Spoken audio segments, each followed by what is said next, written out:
Agora, na Rede 316, o programa De Volta às Escrituras, com o pastor Rafael Abdala. Abra sua Bíblia, por favor, em João capítulo 2.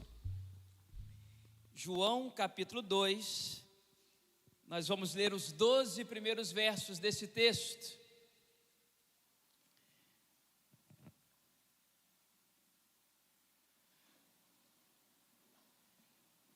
João 2, de 1 a 12.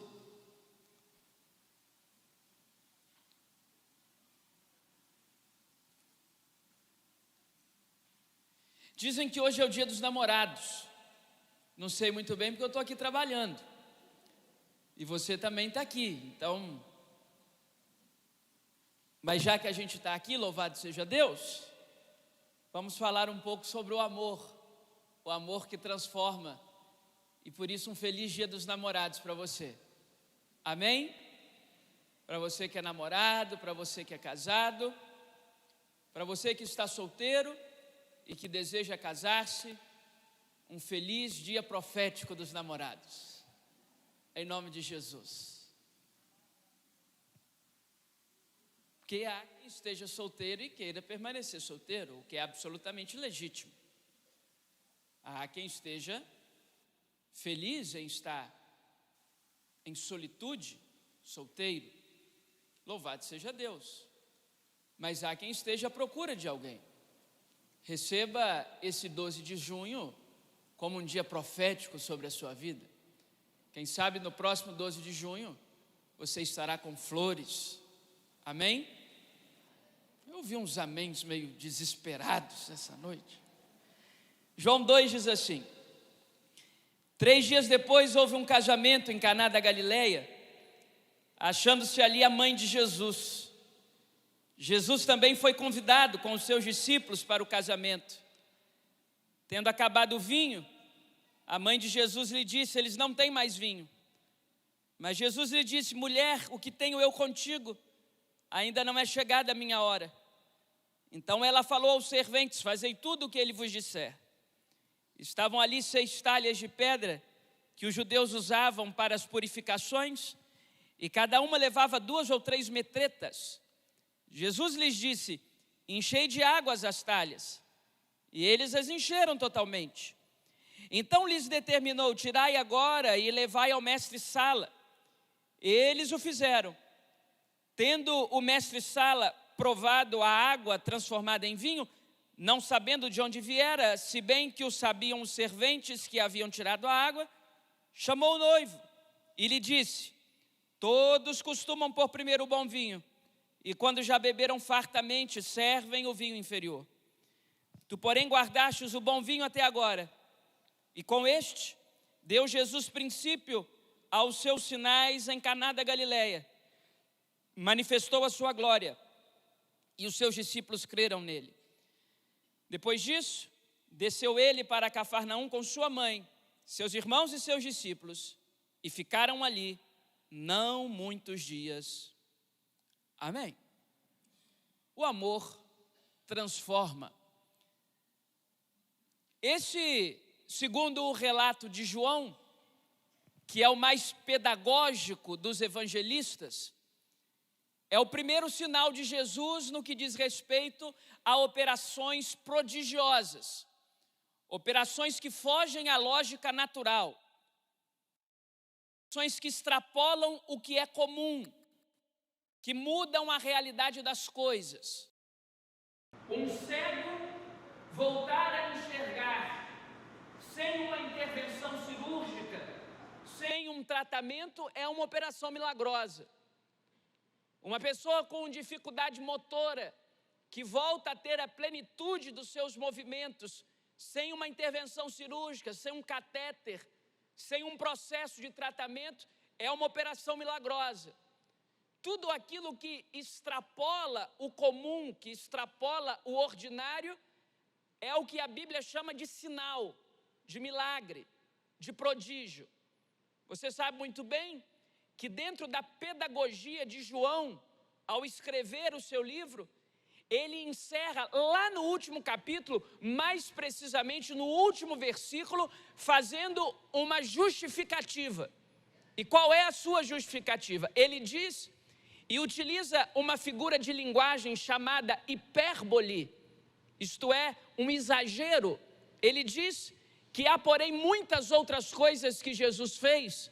Se todas elas fossem escritas uma a uma, não caberia no mundo inteiro a quantidade de livros a serem escritos. João está dizendo que ele escreveu um livro e que ele registrou alguns desses prodígios de Jesus, mas não registrou todos.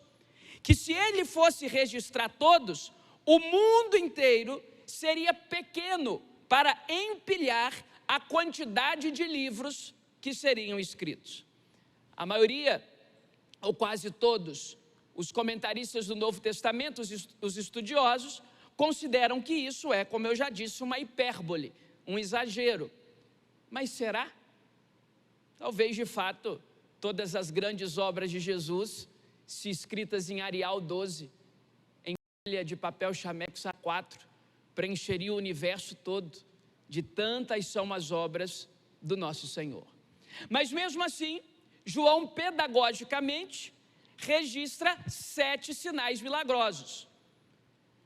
Apenas o capítulo 6 registra 2 sinais e os demais capítulos, cada um por si. Em João 2, ele transforma água em vinho, o texto dessa noite. Em João 4, ele cura o filho do oficial do rei. Em João 5, ele cura o paralítico de Betesda. Em João 6, ele multiplica pães e peixes e anda sobre as águas. Em João 9, ele cura o cego de nascença. Em João 11, ele ressuscita Lázaro. São 7 sinais milagrosos que João registra da parte de Jesus. E não é à toa que o primeiro está registrado no seu 2º capítulo. Mas não é apenas o primeiro milagre no sentido da pedagogia literária de João. É o primeiro milagre no sentido cronológico do ministério de Jesus. Porque o texto que lemos é claro, João nos ensina que com este deu início Jesus ao seu ministério de sinais e prodígios. Talvez na leitura de alguns seja um supérfluo ou um desperdício. Talvez Jesus poderia ter iniciado, na leitura de alguns, o seu ministério de milagres num hospital. Eu acho que todos nós aqui podemos convir que um hospital precisa muito mais da presença milagrosa de Jesus do que uma festa de casamento. Aliás, tem se tornado cada vez mais comum, eu sou um exemplo disso, que a gente faça apenas uma cerimônia e nem ofereça festa. Os noivos vão viajar. Parece-me que talvez num orfanato o ministério de milagres de Jesus teria sido iniciado de uma forma mais relevante.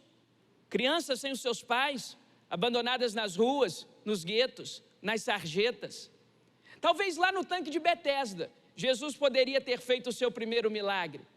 Uma multidão de cegos, coxos, paralíticos, sofrendo terrivelmente. Talvez num sanatório, talvez num leprosário. A lepra, que naquele tempo era a mais terrível das enfermidades, a mais temível das enfermidades, a mais liturgicamente impura, socialmente reprovável das doenças.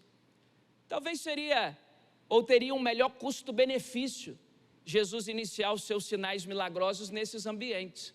Um hospital, um leprosário, um orfanato, uma casa com um casamento disfuncional por um fio, à beira de um divórcio, ou numa casa com um pai apanhando de um filho, uma casa disfuncional, onde o filho não mais respeita seus pais, onde os pais já perderam o coração de seu filho. Talvez o primeiro milagre de Jesus tivesse tantos ambientes mais urgentes para acontecer, mas acontece numa festa de casamento. Aliás, a festa dos casamentos dos judeus duravam pelo menos uma semana, o que para nós ocidentais seria um desgaste terrível. Eu converso praticamente todas as semanas com gente que vai casar e que resolve fazer festa, e os cabelos ficam brancos por conta de uma festa de 2, 3, 4 horas. e contrata as cerimonialistas, que aqui é o mestre-sala, e contrata buffet, e contrata cerimonial, e para fazer uma festa de 4, 5 horas é um planejamento de anos. Os judeus celebravam durante uma semana uma festa de casamento. Talvez por isso digam que os judeus são ricos, né? Porque eu vou te contar uma coisa, deve ser uma dinheirama que só Deus.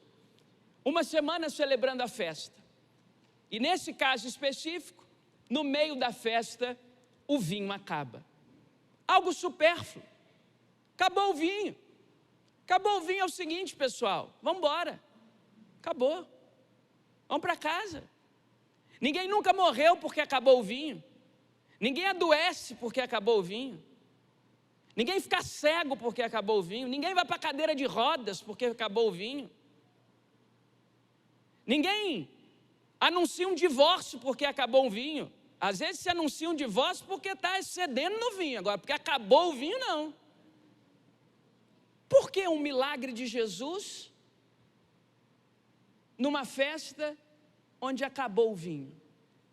Porque Jesus inicia o seu ministério de milagres em algo aparentemente à luz da nossa razão limitada, supérfluo e desnecessário. Eu quero responder essa pergunta com vocês, mas antes explorar esse texto com alguns princípios. O primeiro princípio, versículo 2.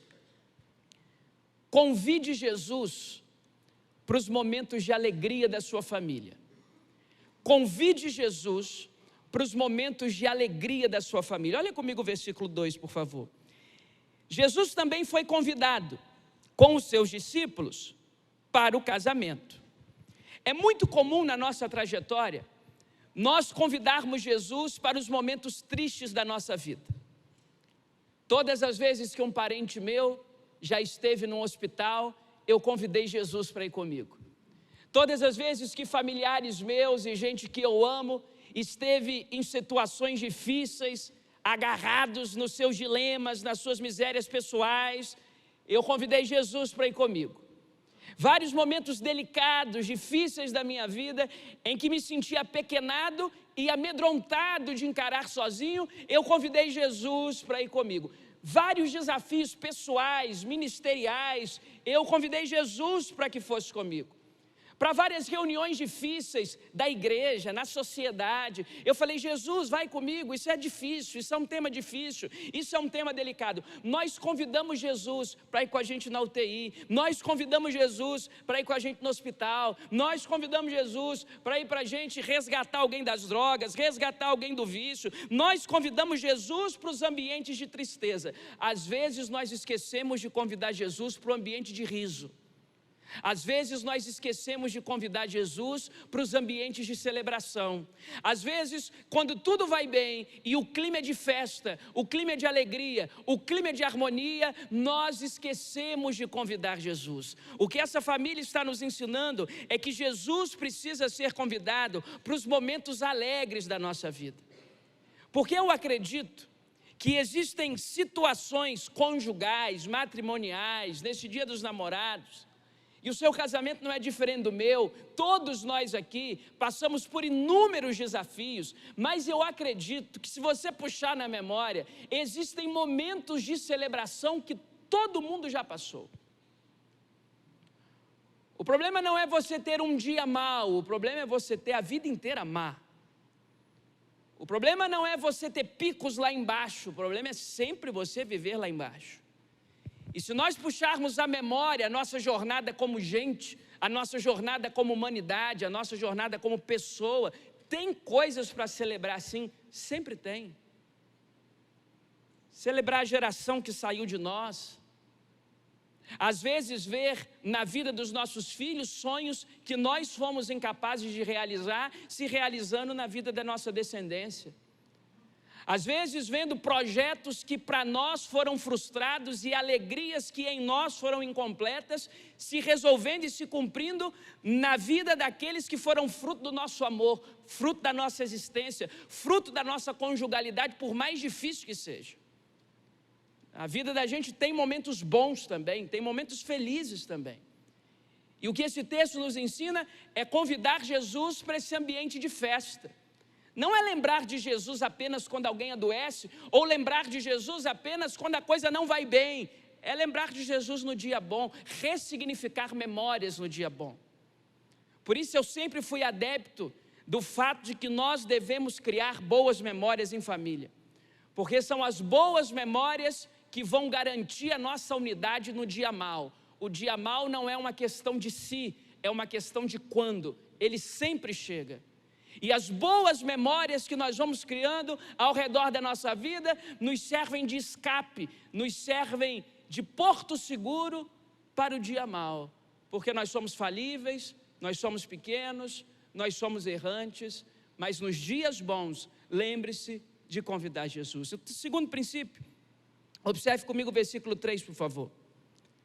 Tendo acabado o vinho, a mãe de Jesus lhe disse: eles não têm mais vinho. Esse é um princípio absolutamente desagradável e que confunde a fé das pessoas que estão estritamente religiosas apenas. Porque esse princípio me ensina que a presença de Jesus na nossa vida não significa ausência na família.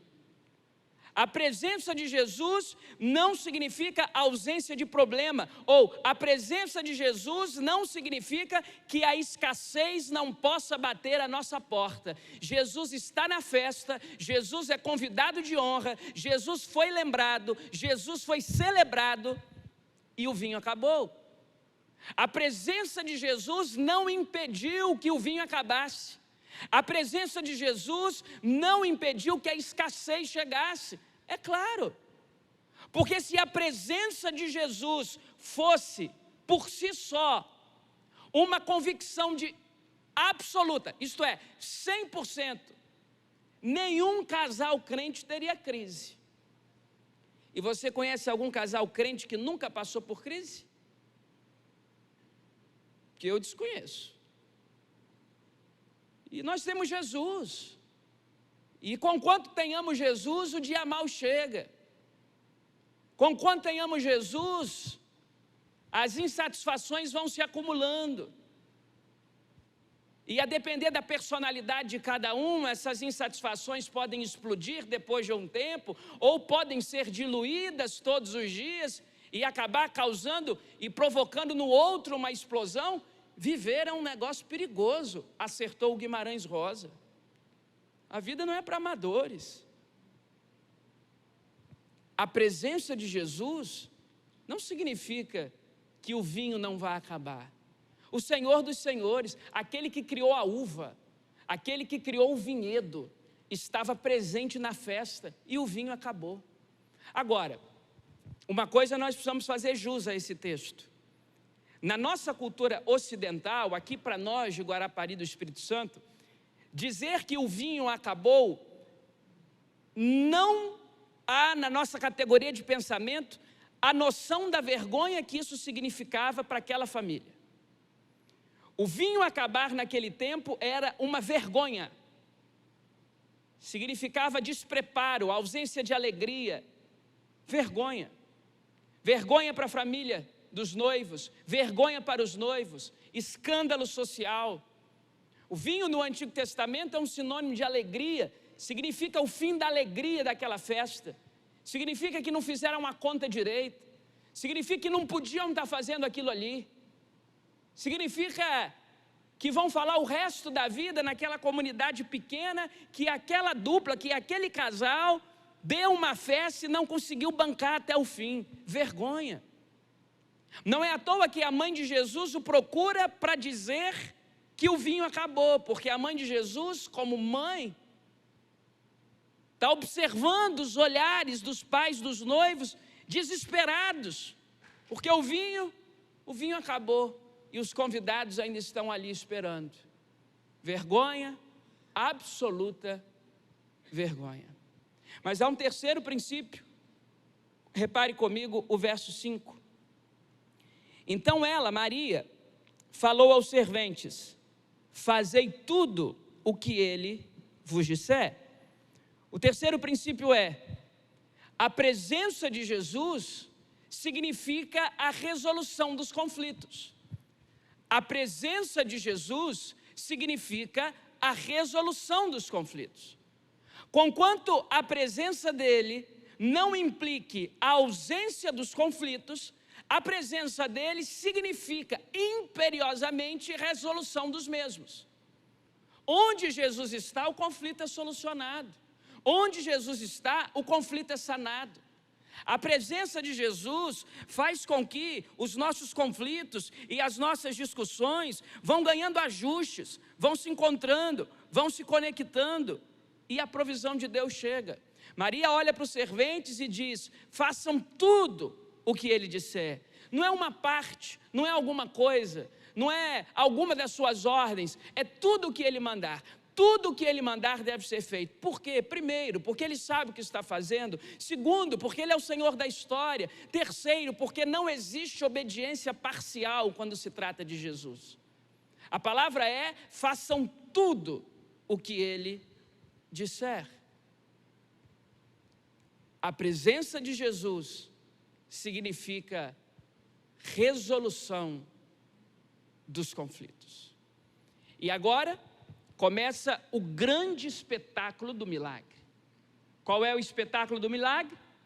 As talhas da purificação dos judeus são trazidas, tem água nessas talhas, estão preenchidas de água, são preenchidas de água, e Jesus realiza o extraordinário nessas talhas. As talhas já existem, a água já existe, o que não existe é o vinho. Por isso, ele é o Deus que traz à existência aquilo que não existe.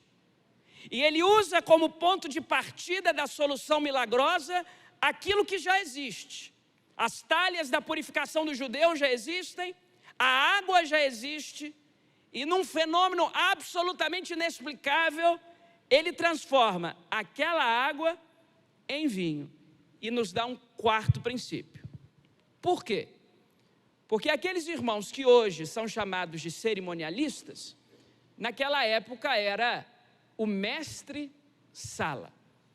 Hoje, a palavra mestre-sala tem outra conotação, que certamente nenhum de vocês conhece, porque é aplicada em um certo tipo de folclore popular que vocês não frequentam e nem assistem. Mas naquela época, mestre-sala era o cerimonialista. E você repara comigo no verso 9 o seguinte: que tendo o mestre-sala provado a água transformada em vinho, não sabendo de onde viera, se bem que os serventes o sabiam, porque haviam tirado a água, chamou o noivo e lhe disse, quarto princípio, tudo que Jesus coloca a mão, o gosto é melhor. Tudo que Jesus coloca a mão, o gosto é melhor. Todos costumam pôr primeiro o bom vinho, e quando já beberam fartamente, servem o inferior. Tu, porém, guardaste o bom vinho até agora. O mestre-sala não está fazendo o seu primeiro casamento. Ele trabalha com isso, ele vive disso, ele ofere renda com isso. Ele já fez inúmeros ritos cerimoniais como esse. E ele sabe qual é o modo de operação de toda a recepção matrimonial. Primeiro, eles servem um bom vinho. Eu não entendo de vinho, mas é um vinho bom. E depois que o pessoal já se encontra relativamente ébrio, eles começam a servir um vinho inferior, porque ele já não consegue discernir qual é o gosto de cá e qual é o gosto de lá. E agora o mestre-sala está profundamente abismado, perplexado, surpresado, porque essa família fez diferente. Um vinho que ele nunca havia experimentado, com um gosto que ele nunca tinha percebido em toda a sua larga experiência como cerimonialista, em todos os inúmeros casamentos que ele já promoveu, ele nunca tinha experimentado um vinho tão bom, e um vinho tão bom só pode ser muito caro. Ele está surpreso, porque essa família fez diferente, deixou o melhor para o final. Por quê? Porque tudo que Jesus coloca a mão fica melhor. Então, assim, quando a gente pede que Jesus coloque a mão na nossa vida a dois, ela pode ficar melhor. Quando a gente clama que Jesus santifique o nosso leito conjugal e coloque a mão dele no nosso leito conjugal, ele pode ficar melhor. Quando a gente clama que o Filho de Deus coloque a mão sobre os nossos sentimentos, sobre as nossas emoções, ele pode apagar o nosso passado, ele pode redimir a nossa conduta e tudo pode ficar melhor. Tudo que Jesus coloca a mão tem um gosto melhor. Porque para nós, os discípulos daquele que transformou água em vinho nas bodas de Caná, para nós, queridos irmãos, o melhor gosto da vida não é aquilo que a TV promove, não é aquilo que os outdoors promovem. O melhor gosto da vida, como diria Chesterton, um ensaísta inglês, não há nada mais extraordinário do que um homem comum, uma mulher comum, os seus filhos comuns. Não tem gosto melhor do que a monotonia da rotina, junto com alguém que a gente escolheu amar.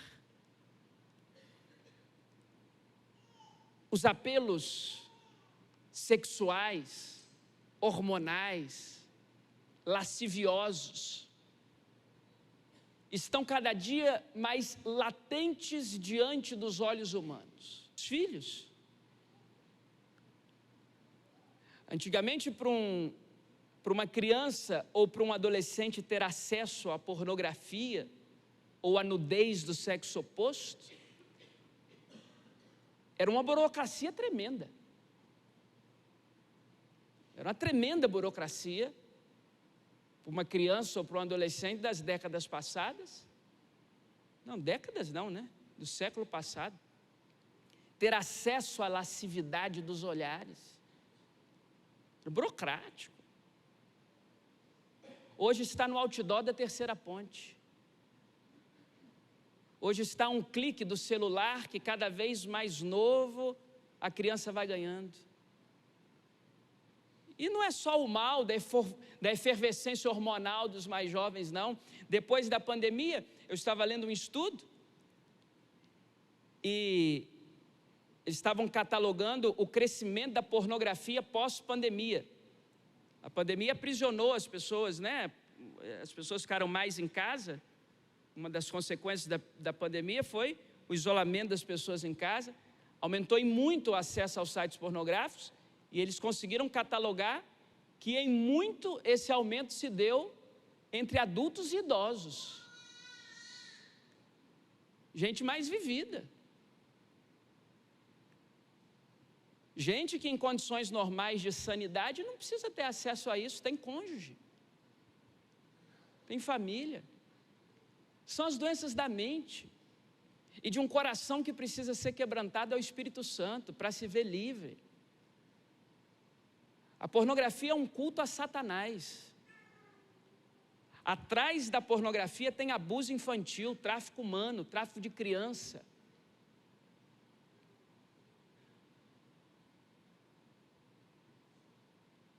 Gente carregada em container, em navios, cruzando os oceanos para ser vendido como coisa.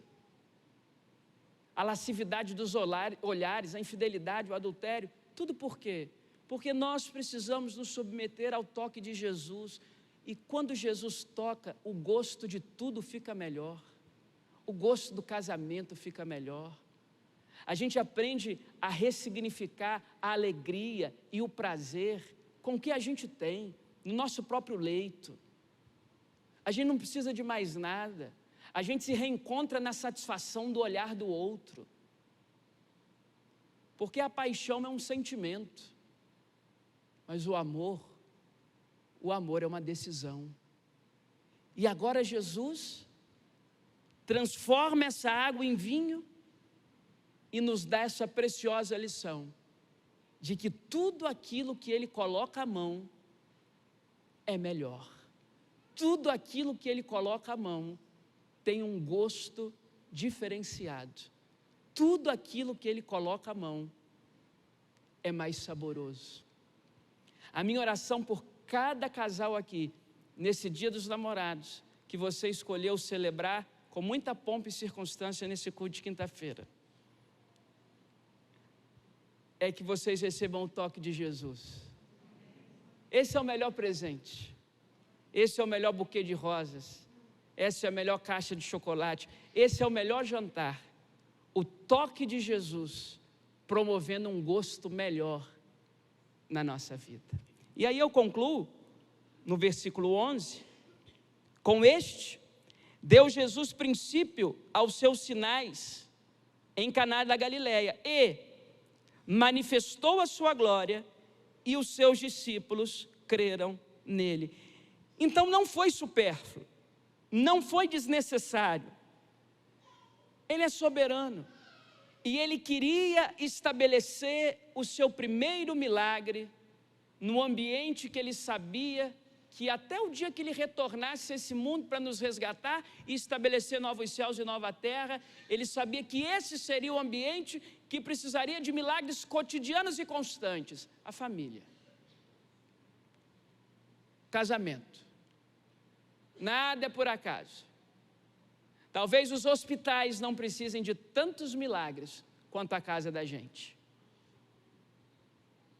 Talvez os leprosários da época não precisassem de tantos milagres quanto a casa da gente. Nós somos imperfeitos, falhos. O nosso DNA foi corrompido desde Gênesis capítulo 3 pela picada da serpente. Nós somos errantes, mas fomos regenerados pelo sangue de Jesus e selados pelo Espírito da promessa. E com o toque de Jesus, podemos viver com um gosto diferente. Tudo o que Jesus toca tem um gosto melhor. Que você redescubra o gosto da sua família. Que você redescubra o gosto da sua esposa, do seu marido. Que você redescubra que tudo aquilo que Jesus coloca a mão é mais delicioso. Tudo aquilo que Jesus coloca a mão é melhor. Louvado seja Deus. Podemos orar juntos? Quer fechar os seus olhos? Pensar na sua família um pouquinho comigo? Se você está com o seu cônjuge aqui, dê a mão para ele, talvez o envolva num abraço. Se você está com sua namorada, talvez, a sua noiva, vamos fazer essa oração. E se você não está, feche seus olhos e vamos orar juntos. Porque o amor transforma. E assim como aquela água foi transformada em vinho, Deus transforma ainda hoje. Louvado seja Deus. Pai, nós te agradecemos por essa noite. Nós te agradecemos pelo privilégio de estarmos juntos diante da Tua santa presença. Nós te agradecemos porque o Senhor é bom e as Tuas misericórdias duram para sempre. Nós te agradecemos porque o Senhor é o Deus do recomeço, o Deus das novas oportunidades. O Senhor é o Deus que traz à existência aquilo que não existe. Até quando acabou o respeito, quando pensamos que acabou o amor, o Senhor traz à existência o que não existe. E quando o Senhor coloca a mão, o gosto fica melhor. O milagre que nós estudamos nessa noite nos lembra que o amor transforma. E que tudo que o amor coloca a mão é melhor. Recebe a tua unção, é ungido pelo Senhor. Te damos graças, Senhor, por tua bondade. por tua direção. Te apresentamos a nossa família, a nossa casa, cada leito conjugal aqui. Renova o amor, renova o respeito, renova a fidelidade. Liberta-nos de nós mesmos, dos vícios, dos cacoetes que ofendem o coração do nosso cônjuge. Obrigado, Senhor, porque existindo bilhões de pessoas no mundo, o Senhor separou uma pessoa para nós. Ensina-nos o caminho do contentamento, da alegria, da lealdade. Derrama sobre nós do mais puro e perfeito amor, que é o amor do Senhor. Amor desinteressado, sem interesse. Amor genuíno, amor bondoso. Amor misericordioso. Amor que nos inunda, amor que nos reveste. Nesse 12 de junho, abençoe cada casal que está aqui, aqueles tantos que nos acompanham em casa, aqueles tantos que por aí celebram. Abençoe as famílias da tua igreja, fortalece cada ministério de casais aqui, os jovens casados, os casados mais, os bem casados, o grupo de integração da família cristã, o encontro de casais, o Casados para Sempre. Fortalece, Senhor, cada um desses ministérios com teu poder e com a tua graça. Abençoa a tua igreja. Derrama desse amor que transforma sobre nós. E que assim como diz a expressão popular que decorre desse texto, que possamos ver muitas pessoas mudando da água para o vinho, para a glória do teu nome. Que o amor de Deus o Pai, a graça do Cristo Filho e o poder do Espírito Santo seja sobre nós, o teu povo, hoje e sempre. Amém. Você acabou de ouvir o programa De Volta às Escrituras, um programa que nos leva a refletir sobre as palavras de Deus, nos conectando com os ensinamentos que são a base da nossa fé. Ouça esse e outros programas nas nossas plataformas digitais, Rede 316, ou acesse nosso site www.rede316.com.br.